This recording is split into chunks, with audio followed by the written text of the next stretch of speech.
Good evening. This is Rahul Reddy, live here from Houston, Texas. Every Tuesday at 5 p.m. Central Time, Reddy Neumann does bring in immigration updates. Today, we have the most important update that all our audiences need to be aware of, and they need to work on this one. Emily, as we know that the Senate 386 bill has been passed through the Senate, there is a slight changes with regards to what the House has passed. So now 1044 is back in the House right now. Can you explain the legislative process, how it works out? 1044 House, 1044 bill, which to an extent eliminates the per country quota limit, has been passed in the House, and why is it back in the House? How does the process work from here? Right. Before the bill can actually become law and be signed by the president, both the House and the Senate have to pass the same exact version of the bill. So the House version was passed first. The Senate version was amended. So we have some new provisions in there that the Senate passed. So now the House has to agree to those provisions.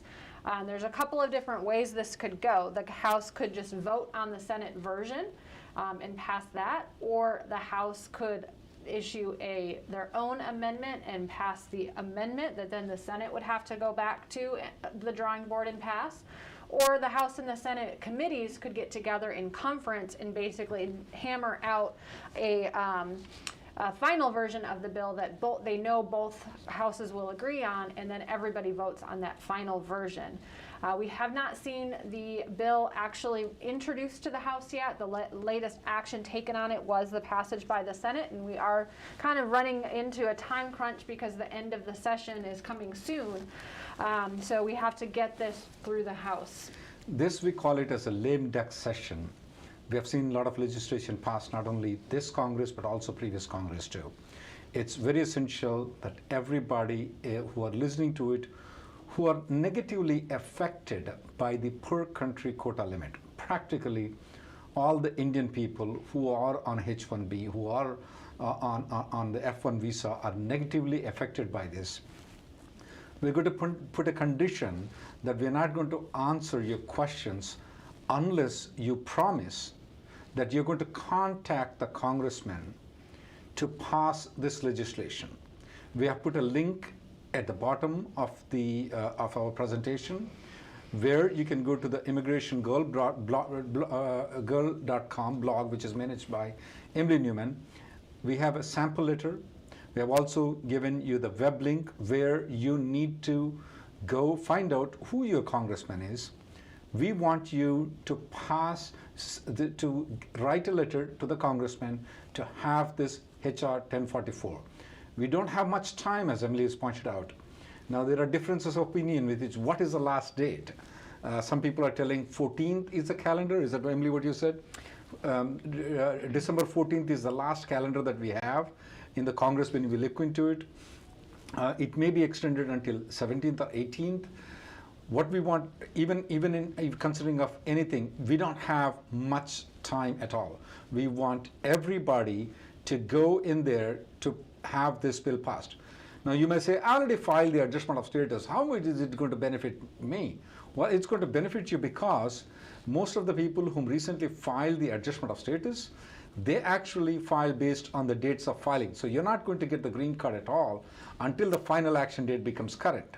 Since the final action date is not current, you want the final action date to be current, it's better that you have this bill passed. People who are waiting in line for the green card, many people are waiting in line, need to get this bill passed.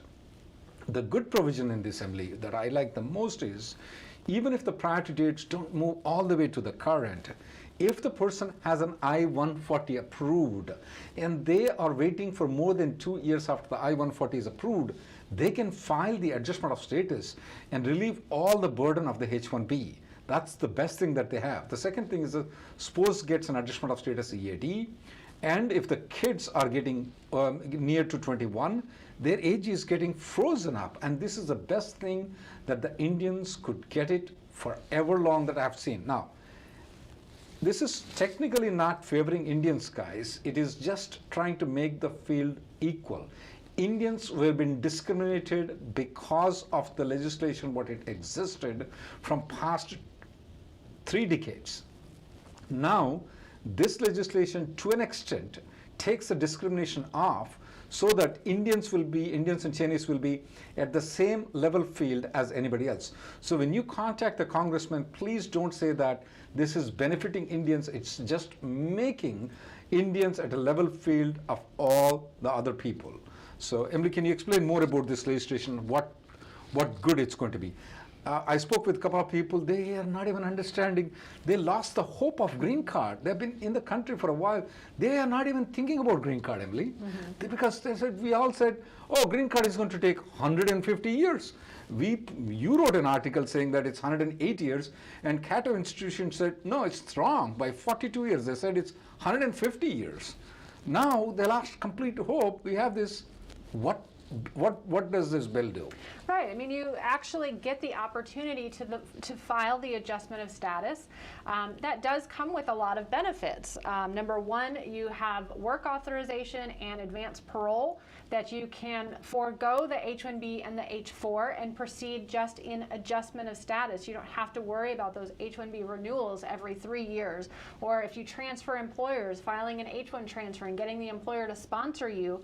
You are instead eligible for AC-21 portability, which after you file the adjustment of status, once it's been pending for 180 days, if you're moving to another employer in a same or similar job, you can take the green card process with you. Now that employer does have to sign a supplement J form, but it's not the same as actually sponsoring you, and it's not like they have to go through the whole H-1B transfer process. You don't have to go for visa stamping anymore. Your kids, now the kids won't necessarily get an EAD with this 485, but it is so important that they actually get to file the 485 early, because when you have to wait for the filing date to be current, the child files the 485 right now, their age is still not locked in. The age is only locked in when the final action date becomes current. So there are a lot of people who just got to file in October. Their kids are still going to age out, even though they were able to file the adjustment of status, because it's going to take a long time for their date to actually become current. So this is a huge news for kids. The kids won't age out. They will be able to adjust status with their parents even if they turn 21. They won't have to get in that same line that the parents have been sitting in for a decade now. And it really is the best of both worlds, because everyone was complaining that's against the bill is complaining that, well, now it's going to take me longer to get the green card. Well, actually, that may be the case. Yeah, we can't dispute that. However, everyone gets to file the green card, the 485, at the same point. That's the greatest benefit, is everyone is 100% equal. No one is actually going to lose their chance to file the 485. Everybody gets to file it after 2 years of the I-140 approval. I think that was a really smart compromise that they came up with. A lot of comments on that. We're going to take mostly about this bill and maybe a little bit other questions. So Vijay has this question. He has seen a lot of Twitter people were opposing this bill. Yes, Vijay, there are a lot of people who are opposing this bill. That's the reason we want you to send a letter to the congressman. It is very important. Emily has drafted a letter.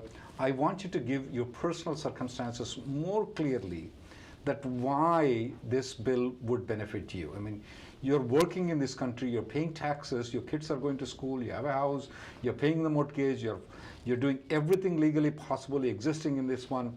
You've been burdened more just because you're born in India. That discrimination needs to be taken off. All we are requesting is to take the discrimination off.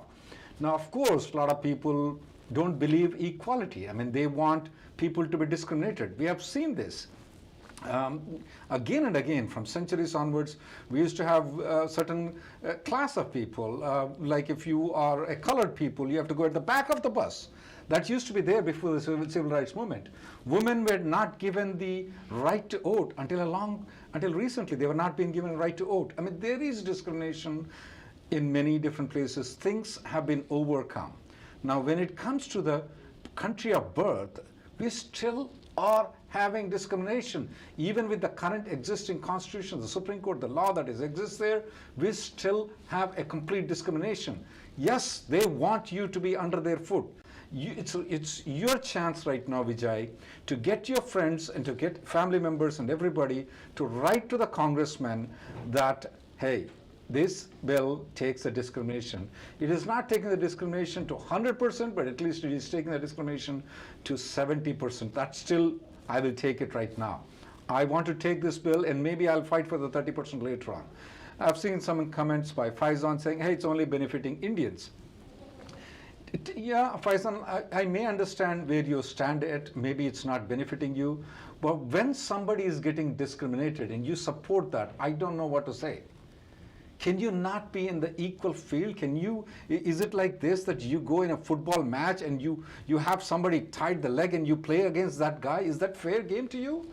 When you go to the 100 meters running, do you want yourself to start at 10 meters, or in this case probably at 50 meters, and have the other people start at the zero? I mean, is that a fair competition for you? That is not fair. We want everybody to be treated equally, and this law, to an extent, treats everybody equally. Now, yeah, Emily, anything about? No. So, as Emily has pointed out, we have 10 days to have this bill going through. This 10 days is what you need to work on. This 10 days is what you need to contact the congressman. This 10 days is what, now 10 days is the maximum date. It may be over before too. I mean, there is a chance that Congress, the House, may shut off before too. According to the schedule, I think so they're going to set off in 14th. So we want you to work as efficiently as possible to get this one on. Emily, some of the provisions that I read into the bill is there. This bill is becoming effective on October 1st of 2021 or October 1st of 2022. I have a little bit concern about that. Mm-hmm. When I looked into the receipt, it says it is becoming effective in 2022 though. I'm reading it 2022 as October 1st of 2021. So there is definitely a disagreement on that, whether it's becoming effective on October 1st of 2021 or October 2022. But either way, this bill is the best chance that you ever got.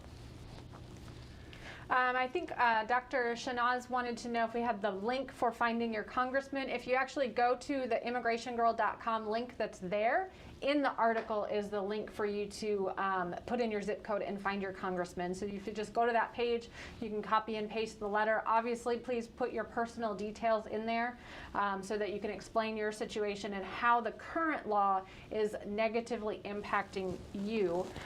They like to hear those personal stories. And a couple of people comment, well, you know, there's so much, bad things said about this bill on Twitter. Twitter is not something that's going to make legislation pass. Yes, Twitter, the reason people choose Twitter is because it's so easy. I can pull out my phone, I can say something bad, or I can retweet something in one click of a button. I've done nothing. And yes, it makes it sound like I've done something. It makes it look like I've gotten my point across to 1,000 people. Doesn't mean those 1,000 people agree with it just because this person retweeted it. What really is going to get your point across is actually contacting your congressman right now. Send them that template letter through email. Every single congressman has a contact me button on their website. So once you go to their website, after you find out who that is, you can copy and paste, and please personalize it. That will have so much more impact than a million negative tweets can have. Right. Because I can guarantee you those congressmen are not sitting on Twitter and reading that. That's a staffer. That's someone, a social media consultant whose job is just to look at Twitter, and every once in a while they post something. They don't necessarily read all these comments. Twitter is not how you pass legislation. In this letter, when you're writing it, you are describing that you are staying in the constituency. Now, they already know. You give your address there. They already know that you are residing in that particular congressman and you're negatively affected on this one. So they will understand it much better though. The Twitter might be somebody that the congressman doesn't know. Maybe you're not staying in that particular constituency where the congressman is represented. So it doesn't make much difference. Now, we also want you to have your friends and family who might have got the green card. I mean, who might have don't need the green card. We still, if they are residing in that particular constituency, we still want you to contact your friends and family to make sure that they write the letter and explain the situation, how bad it is. It is, some people are saying it's going to take generations. I've seen some people where the families came on H-1B and the kids were born in India, Now they are turning 21 and they have to be kicked out of the H4 application. They have to go on the F1. Even after they go on F1, the parents may get the green card after maybe 10, 20 years. The kids have to fight their way, and it's going to take about 100 years based on how things are going, maybe. So we want you to take this opportunity and get this thing done. Ganesh has this question. What if this bill doesn't make it in this year? What's going to happen next? Ooh, if this bill doesn't make through, Ganesh, it will go to the next session of the Congress, and it will be at the bottom of the entire list. We don't know when it's going to come to the table, and by the time everything changes, the Senate changes, the Congress, the leadership might change, things may not work out. We have had this kind of bill, like HR 1044 bill, in taking the per country limit of not exactly the same number. We have had this bill passed so many times. It was passed in House at least 4 times, I believe in. It was passed in the Senate many times, even at the gang of 8, that we will have a provision of taking the per country quota off. The question is that to combine both the things is the most important thing. Now, most of the bills that will be passed are a huge bill that has too many different things. Especially the Senate bills had too many different things. House could not agree. In this bill, both House and Senate practically agreed upon everything. There's only a little bit technical details that need to be corrected and done it. So this is a golden opportunity that we have. If you don't get it, we are screwed up. I mean, practically, we may have to wait for next generation. Most probably, I will not be the immigration lawyer by that time, and maybe we don't know whether you're going to be, I don't know whether I'm going to be alive or not. I've been fighting for this one for past 30 years. It's been there. When I got my green card, it was May of 1996. It was the last millennium where I got my green card. Guess what? In June of 1996, the dates backlogged. That was 24 years ago, 25 years ago, it was backlogged. From that time to right now, the backlog is continuing.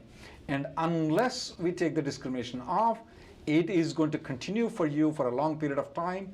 Please make sure that you go to the link provided at this video, write a personalized letter to the congressman who's representing your constituency. Now, a lot of people ask question, I am not a US citizen. How can I write a letter to the congressman? Absolutely you can. Of course, don't represent yourself that you're a US citizen. You mention that you're on H-1B or adjustment of status. Mention it and write a letter to the congressman. You can do it. This is coming so close. If we don't achieve this in the next 10 days, we may have to live with it for the next 30 years. Ramamurthy wants to know, he heard that kids won't get an EAD through this. Why am I saying that? And, are they expected to not work until they get their green card? Yeah, that is one of the provisions. So I think that was one of the compromise provisions, because at the time of filing the adjustment of status, they've added a new provision that says if you're not currently authorized to work or eligible for work authorization, you cannot get an EAD based on this 485. That doesn't mean that the child can never work. The child will have the 485 filed, and then when they turn 21, they'll no longer be on H4, so they will still have to change status to F1. They'll get the OPT, they can get the H-1B, they'll just have to get their EAD, their work authorization through their own means until they actually receive the green card. So they won't, that's why I think they did that. Emily, one thing I have a doubt about is that there are 2 ways you can file the adjustment of status. One is that if the I-140 has been approved for more than 2 years, even if the priority date is not current, you can file the adjustment of status. Okay? In that provision, I see clearly that the kid under 21, the kids cannot get the employment authorization. What about the case where the priority date is current, even still they cannot file the EAD? I think if I remember reading it correctly, that rule is across the board. Okay. But if their priority date is current, they should get their green card in a few months anyway. That's so right. Why do you need the EAD at that point? Yes, it would be nice to have, but I would take losing an EAD for my the child. kid Yes. to help my kid get a green card any day of the week. And don't forget that the kid's age is getting locked out. That means that previously the provision was that if the final action date is not current, the kid will be kicked out of this system. This provision, if you file an adjustment of status, the kid's age is getting frozen. They will never become 21 for the legal purposes. They are going to get the green card. I am willing to sacrifice the EAD temporarily to freeze the age of my kid if I were in that position. I'm willing to sacrifice the EAD for my kid right now to obtain the entire family green card without much trouble. All right, going back to that issue, people are questioning, okay, so if I file the 485 and my kid is not going to get an EAD, does that mean I have to stay on the H-1B so my child can continue on H-4? To an extent, yes, but your child is also eligible to switch over to F1. And once the child switches over to F1, you don't need the H-1B anymore because they're no longer in H-4. You can technically get an F1 prior to college. There are certain high schools that are authorized to issue I-20s, and your child can be in F1 status while attending high school as well. Sam has this question that Congress doesn't want U.S. to be flooded by Indians. Seems so. Well, this is not about flooding with anybody. I mean, the total people are already here. They're already here. What are you flooding? Yeah, and then Sam, there's another thing. The entire immigration is 1 million. Employment-based immigration is only 140,000. That's only 14% of the entire immigration is employment-based. Out of that 14%, 7%, which is only 10,000. So out of 1 million green cards, 10,000 is just 1% of the entire immigration is going to the employment-based green cards right now, to the Indian people. Right now it expands to an equal level where it gets a little bit better. But also, Sam, there are some changes in the family immigration too. People are ignoring that. We can have actually our Mexican brothers join in this one. The reason is that the Mexicans and Filipinos are getting discriminated in the family immigration. There is a 7% limit in the family immigration too. This bill moves the 7% to 15%. Everybody is ignoring it. So the Spanish, especially the Mexican nationals who have been born in Mexico, also will benefit in this bill. They are getting discriminated in the family immigration. Indians are getting discriminated in the business immigration. This bill, to an extent, equalizes, takes the discrimination off, will not look into where the person is born, to an extent, not to the entirety of it. I will still take it. I like the provision that they took out the 7% and moved to 15%. That will benefit the Mexican nationals and Filipino nationals, which are seriously backlogged because of the family immigration discrimination that we did on the Mexican nationals and the Filipino nationals. Vijay wants to know, do we expect this bill to be discussed in the House this Thursday? So as of this moment, I checked the House calendar, and the bill is not on the calendar anywhere for any of the upcoming sessions. That can change at any time. I mean, when S386 passed the Senate, I didn't even know it was on the calendar that day. It kind of came out of the blue and passed. Of course, yeah. Before we even realized it. So absolutely, they can still add this to the schedule and get it passed before the session goes on. This bill was being thoroughly debated in the House and was passed with a trumping majority in the House. All we need is the attention of the Speaker or any higher authorities there to put it out there. That's all we need right now. It should be expected to pass. We're not expecting any major opposition. Now, please note down that the House works differently than Senate. Fairness bill passed in the House with not much hurdles, because in the House they need only simple majority. In the Senate, things work differently. If one senator puts a hold on it, oh my goodness, now everything has to go. And this bill has gone through so many different hurdles. We had senator from Atlanta who put a hold on it. It started with Rand Paul. Kentucky Senator Rand Paul put a hold on it. He put his own provisions of healthcare nurses and physical therapists in there.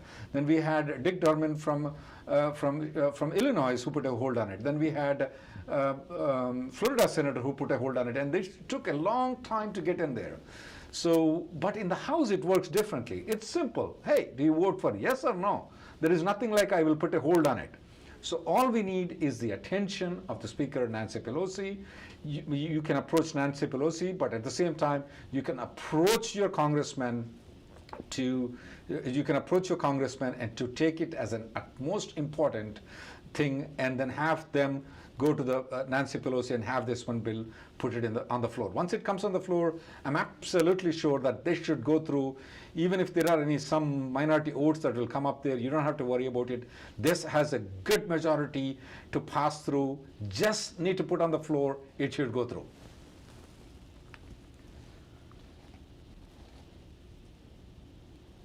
A lot of people are asking, is there any template that you can provide on it? It is provided in the link below this video, and to which congressman you have to contact based on your address. You can go to that link. In that link, there is a sample letter Emily has drafted. I want you to modify it that meets your requirement.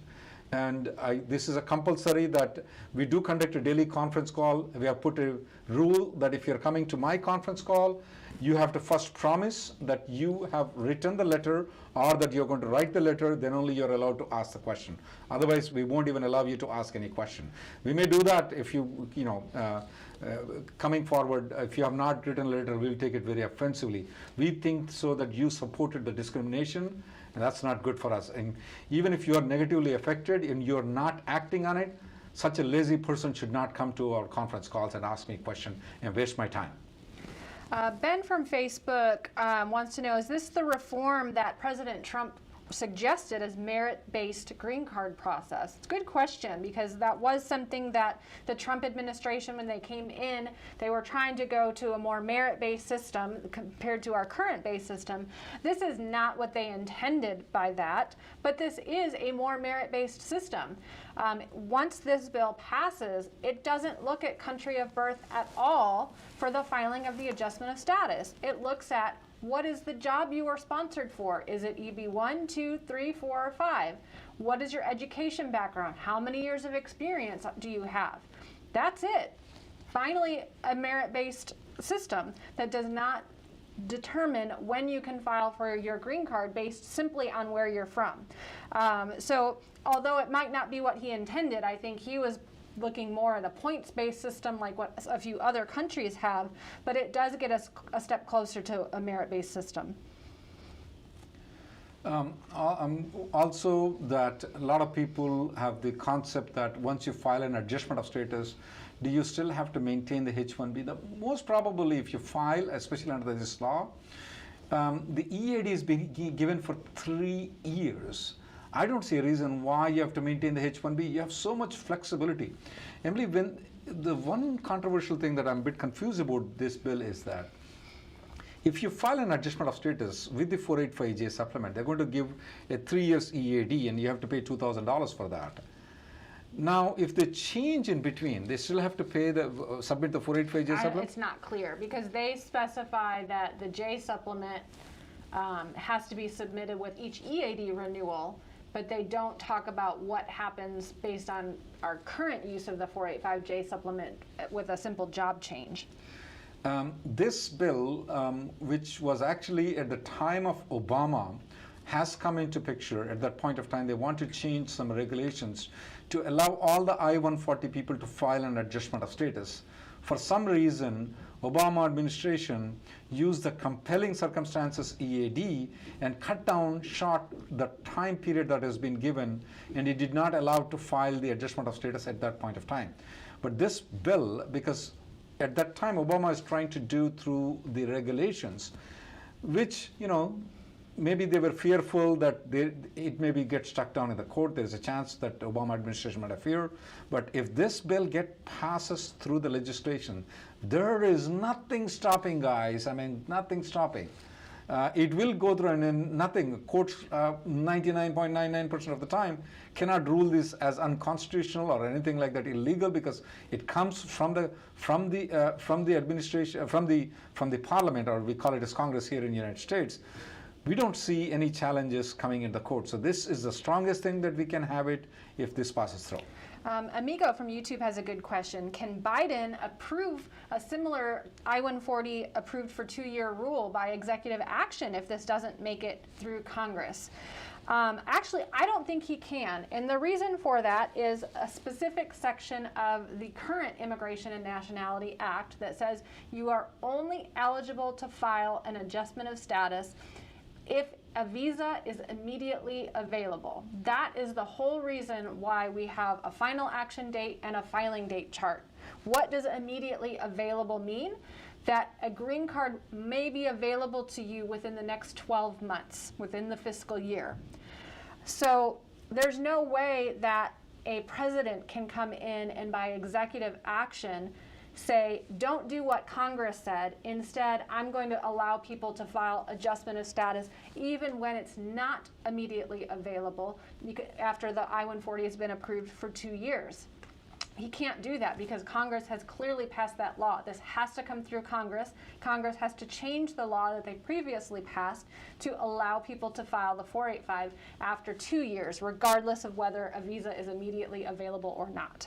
Vivek has this question from Facebook that if the bill is passed, can IT consulting companies with more than 50% of the employees, can they still file the extension of the H-1B?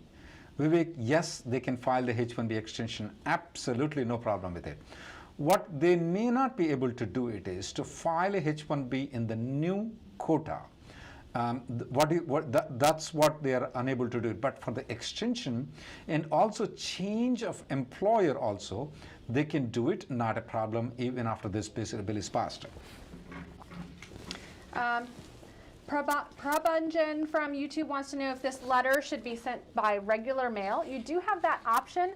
The one that I have posted on immigrationgirl.com gives you the option to actually send it to them by email by going to the congressman's website after you find your particular person and then clicking the Contact Us button. That you can send it by email. If you prefer, you can print it out and mail it once you get your congressperson's address, which is also available through that same site. A lot of people are asking questions about this 50% rule. According to the stats, though, a lot of the major companies that you look into, Cognizant has less than 50% of. They don't have 50% of H-1Bs. People on H-1B are L1s, though. They have cut down. And we have seen that some other companies like Tech Mahindra also has cut down very significantly the number of people. So most of these companies seems to be, they are still eligible to file under the new quota according to the stats that we have received. So most of the companies, the big companies, they can still, because they have less than 50% of their employees on H-1B or L1, they can still file the H-1Bs in the new quota.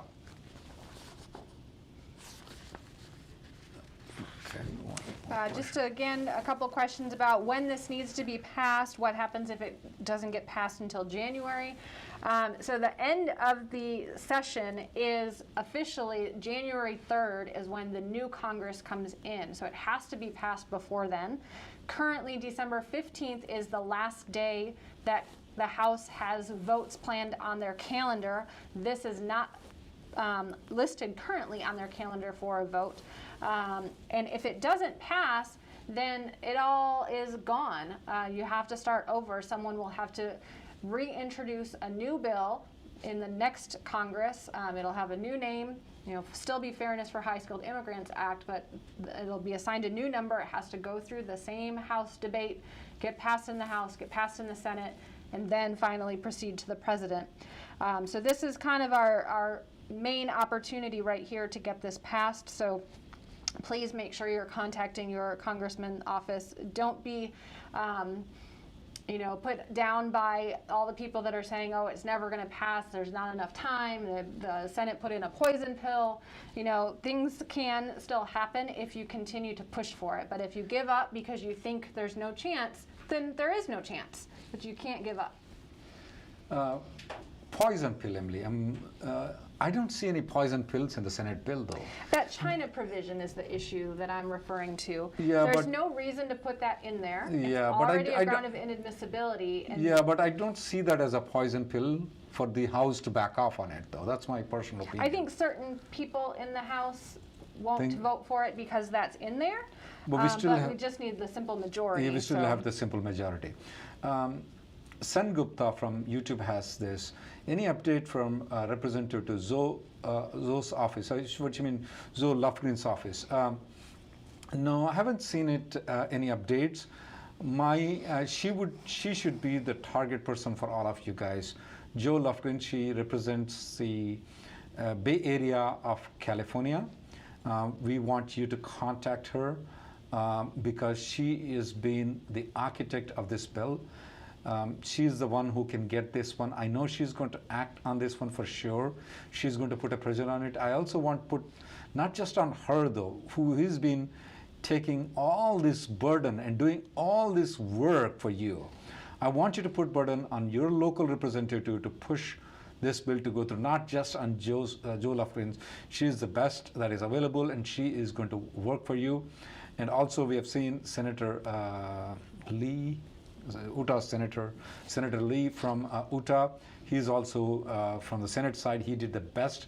He has argued so many times in favor of this bill. Every time they put a hold, he has to go and try to explain it to them that all different things, how this has been discriminated. These two people that I really thank for them, but also we need to put a pressure on all the congressmen that you can possibly have, your friends, families, everybody write it. One other thing that I want you to do is that I want your employer to write a letter to the congressman. Look, they are burdened too. I mean, they have to, every time they go to the H-1B, now there's a new fees extension may cost a lot of money. They have to use the immigration lawyers, they have to use the HR, they need to get the inclined letters. Because of the IT litigation, we don't have the inclined letters, but still, all this burdensome of getting all the extensions, and guys go and get stuck in India where they can't get the stamping. Every time they want to go anywhere, they have to get the approval of the immigration. A lot of different things. H-1B extension takes a long time. H-4 extensions take a lot of time. Sometimes H-4 extensions are taking 20 months. EADs are not coming at the proper time, especially for the H-4 EADs. All these things will be eliminated if this bill process though. So it's a very good deal for the good employers. So we want you to have your employer write a letter to the congressman. Look, this bill is good for us, for our business. These people are working. We are paying taxes. We want this bill to be passed. Now, the one good or bad thing, I don't know, you take it, you guys take it, is that the Congress people at this point of time, they don't want to increase the number of green cards given to the people. And that's for sure, we know that. If we increase the number of green cards, they won't pass the bill. This bill does not increase the number of green cards. It takes the discrimination off to an extent. It also gives importance to healthcare workers, to doctors, to the nurses, to the physical therapist. It is giving importance to the healthcare workers. They are way ahead of the IT people. So this is good for you, good for the people. So please request your congressman, have your employer pass this one. We need the healthcare workers to be given importance. It is giving importance to them, but it is not increasing the number of green cards. It is just giving the importance to it is giving them a little bit ahead, but it's not increasing the numbers. Within the same number of 140,000 green cards, these numbers will be distributed in a fairly, without looking into your color, without looking into where you're born.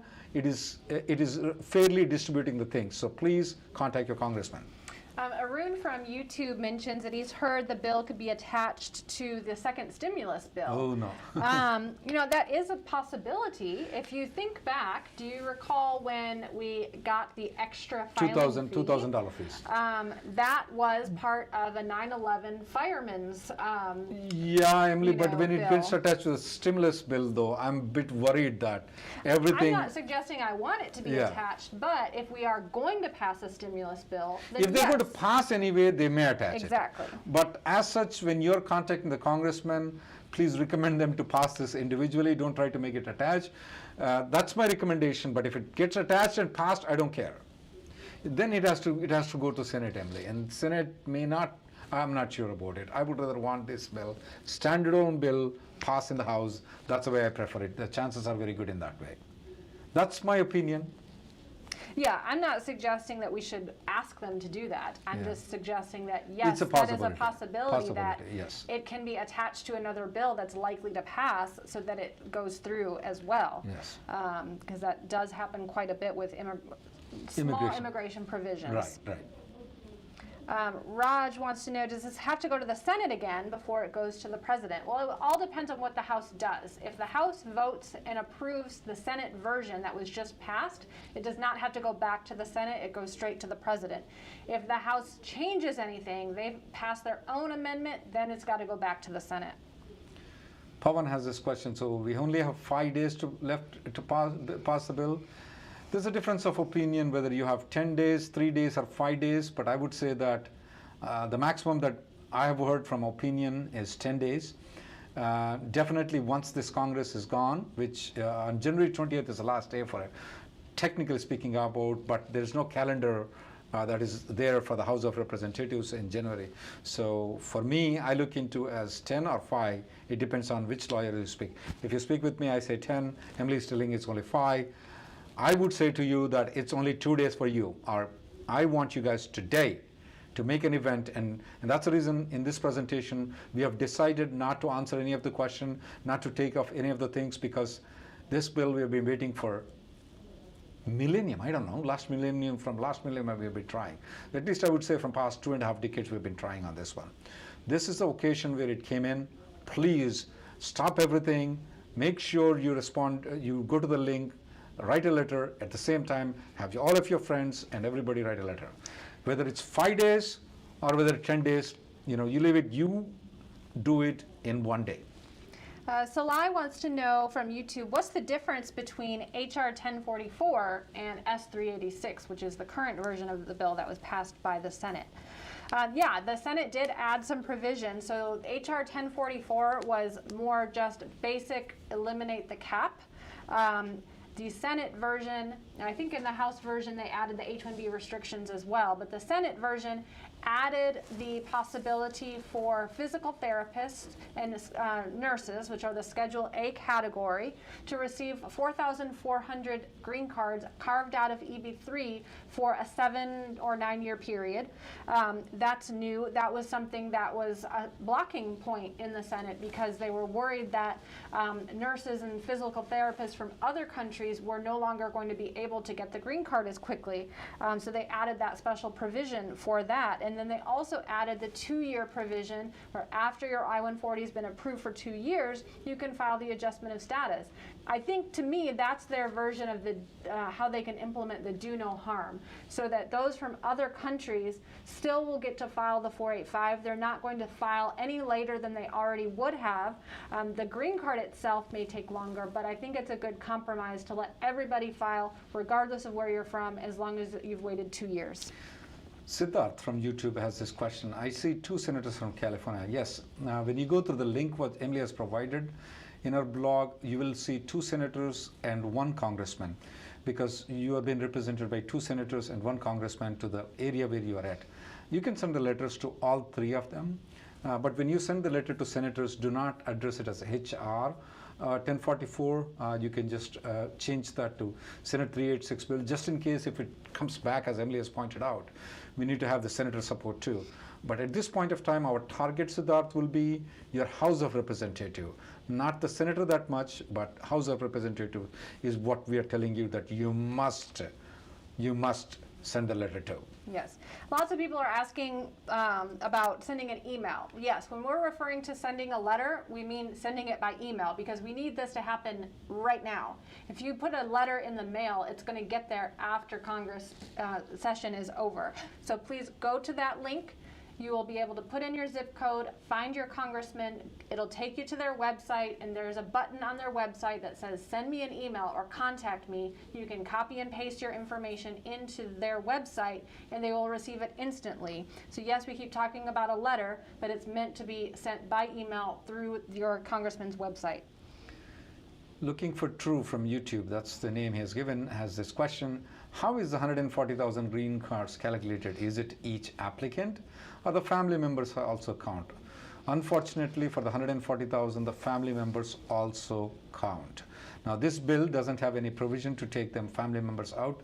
They are still counted, as I was pointing out before. This bill does not increase the number of green cards. It just gives everybody equal chance. A question that came out is that does it benefit for the national interest waiver people? Well, there's some provision in the national interest waiver, but I think so it's mostly addressed to the doctors. I don't think so it addressed the regular people, physicians.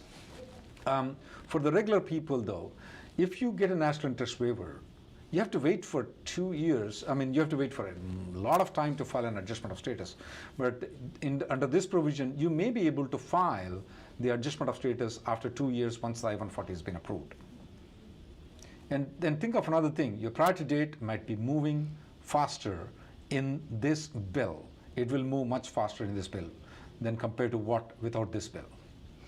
Just for a reminder for people who may have joined late, if you want to get the link, you can go to immigrationgirl.com. It's the very first article posted on that website, and it will take you, it has the text that you can use, and there's a link to find your congressman, your representative's information to submit it through their website. Saurav has this question. What are the chances that President will sign this once the bill is passed in the House?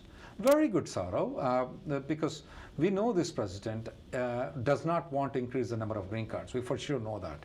So this bill doesn't have any provision to increase the, this bill doesn't have anything to increase the number of green cards. So I don't think so he should have any objection.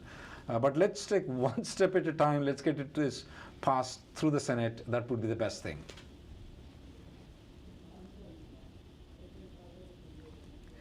Ramamurthy from Facebook has the question, which point might Senate 386 bill might Representative Joe might be uncomfortable. Emily is pointing out the provision related to the Chinese thing, where if they are working for a defense thing, that's where, but I'm not sure if she would be uncomfortable with that. She should be fine with that provision, that's my guess. Yeah, I mean, she did tweet that she wasn't happy with the Senate version after it passed. But she also said that she's going to work hard to get this. Oh, I didn't know that. I didn't know that. Yes. I missed the point. A lot of people are asking about Representative Joe Lofgren. So even though she doesn't like it, she would not like to. Wow, that's a great news. Mm-hmm. That's very great. And I know, I know she would be on the top of these things. And now all people are saying that, yeah, all Twitters, some people are hate messages will be there, but we do have Joe Lofgren also tweeting in our favor. That's the lady that counts the most right now, guys. And not everybody else. She tweeting is better than any 1,000 other tweets that you can see. A couple of people asking about what are the H-1B restrictions that are in this bill. So basically what it does is if your employer has more than 50 employees and more than half of their workforce is either H or L, then they cannot sponsor cap subject H-1Bs, meaning they cannot file in the lottery. Those employers can still file extensions and they can still file transfers. Now, also think about once someone files the 485, they may no longer need an H-1B, so that percentage of the workforce that is on H-1B right now is likely going to be reduced 2 years from now to below 50%, allowing them to file again in the future. So it shouldn't have too much of an impact. The other H-1B provisions are posting on a job board for 30 days before you can submit your LCA, so that will lengthen the amount of prep time it takes to file an H-1B, but I see no problem with posting a job to see if a U.S. worker is available for that job prior to filing of the H-1B. I think those are the major provisions. There's also an odd provision that restricts the amount of green cards that can be given to individuals who've recently held H-1B or H-4 status.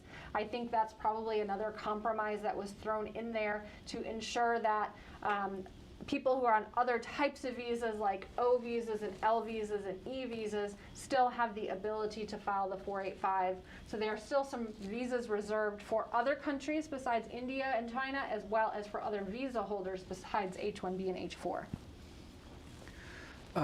Suman has this question. Does this need to be passed by a certain percentage or just more than 50% is good? More than 50% is good. We don't need any 2/3 or anything like that in the House. We're good. Only more than 50%. Question that came out here is this advantageous to the people who are going to file an application right now? That's the, this question comes from Vaibhav Kumble. Yes, this provision is not for just the people who already have an I-140 approval. Even if you have not filed a labor certification, even if you're going to file the labor certification right now and getting an I-140 right now, this is very beneficial because the law states that once the I-140 is approved, you're sticking with that company for 2 years, you can file the adjustment of status. It is not just the existing I-140s, even the future I-140s also. Both people are covered. Yes, it is very good for you. I mean, sometimes, you know, there is a way we can even not file a H-1B for an OPT candidate. If the employer is willing to file a green card application, you know that you have 3 years, 1 year of OPT, 2 years of STEM extension, and gap period sometimes. So if you try to obtain the I-140 approval in the first year, I mean, by the time you complete your STEM extension, yeah, you can file an adjustment of status. We can completely get rid of the H-1B. There is a good chance for it. I mean, that's a lot of money and you have to go through the lottery system. So this is very good for the students. This is very good for the people who are going to file the labor certification. This is very good for the people who already are waiting for the priority date to be current to file the adjustment of status. This is also good for the people who already filed the adjustment of status. Because remember, most of the people have been backlogged because the filing date is current, but the final action date is not current. This will move the final action date. For the people who are on OPT, H1, F1, this is good. For the H1 who did not file the labor certification I-140, this is good. For the people who have filed a labor and I-140, this is good. For the people who are waiting for the final action date, it is good for everybody. Vicky from YouTube wants to know, is it okay for my child who's a U.S. citizen to also write a letter to a congressman? Absolutely. Wow, absolutely. Why not? He's been negatively affected because his parents could not provide certain things that, you know, they are not free. They are restricted in every way. Why not?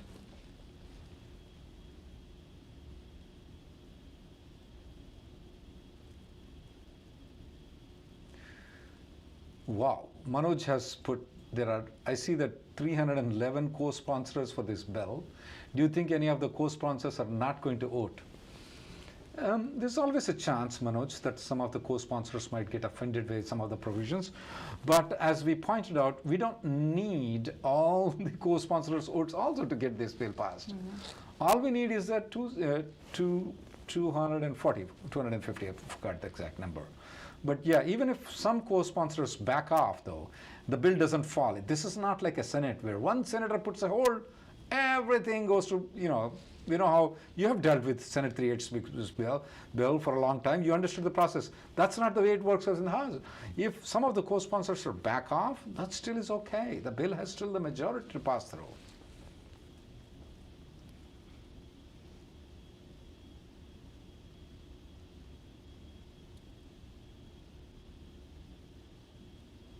Anything else, Emily? Well, I think lots of repeat questions, so I think we can wrap it up for today. One more time, guys, we expect that everybody is going to go to the link that we have provided. We expect that everybody is going to write a letter to the congressman. We expect that you are going to call your friends and families to write the letter to that. We expect that you put a pressure on your employer to write a letter to the congressman. It doesn't have to be the CEO of the company. Even your HR manager can write it. Even your supervisor can do it. Even your colleagues can do it. They can write a letter saying that, look, you know, this guy is very good. He's been suffering for all these things. If we get this discrimination off, he's going to be in a better position. They can write a letter.